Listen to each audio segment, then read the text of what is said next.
Hi! Hello guys! Good morning! Isa ko sa na-stress.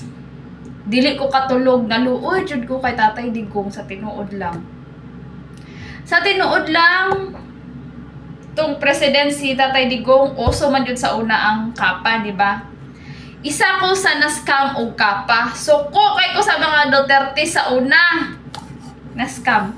Pero sa kadugayan, na-realize na ako na sana man po na ako kay nagpa-scam man po ko, di ba?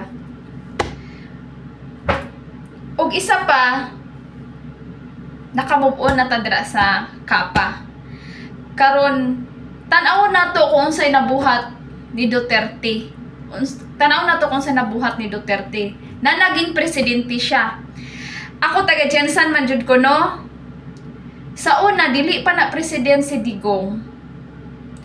Grabe, og tunog sa Jensan. Sa tinuod lang. Alas 3, alas 4, alas 5, nagsugod na naglabayanay ang mga tunog. Hapit pa mi naigo sa una. Hapit pa mi nang nagamotor. Siyempre, gamotor mi sa dalan. Dili mahadlok ka lang. Maglabayanay, magbatuhanay sila. Siyempre, delikado. One time festival pa dyan sa Jensan. Nanakay mi og kanang multicab. Ang akong kauban, syempre nakakalo siya. Gibira sa tunog iyang kalo. So dili jud siya safe, dili jud safety. Uso ang kawat, rape, pampatay, basta daghan kanang napato dito banda sa mga sa una nga gisulod og balay sa subdivision na ganito, ha. Pero nasulod pa, gipatay pa sila mag-ina.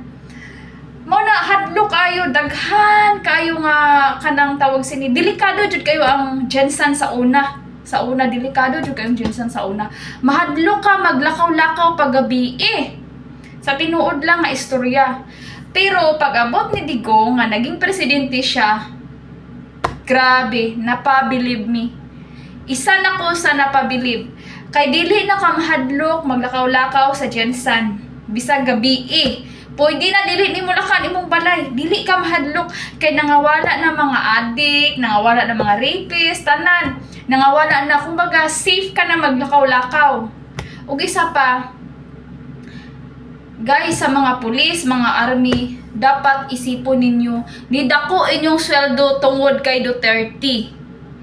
Kay kung wala si Duterte naglingkod, gamay kay mong sweldo sa tinuod lang nga istorya, dapat mauna inyong tanawon, gilmahal mo sa atong presidente, unta tabangan po ninyo siya.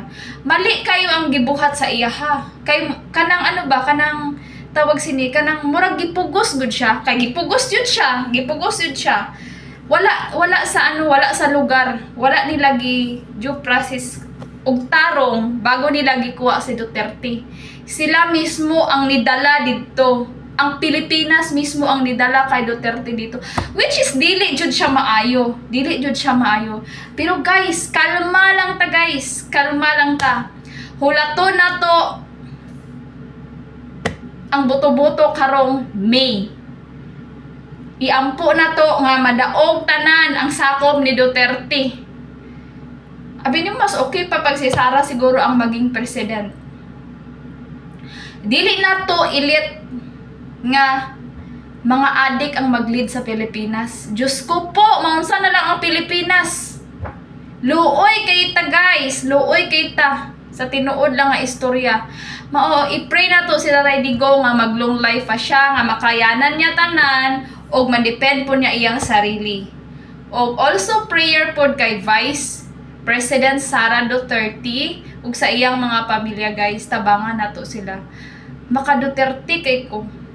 Kay nakita man gud nako kung unsa. Abi nimo sa tinuod lang, kung ang tanaman ninyo ang Davao nindot kayo, kung ang buong Pilipinas ing ana, ay kayo, safe kayo ta guys. Safe kayo ta. Mao lang to. God bless.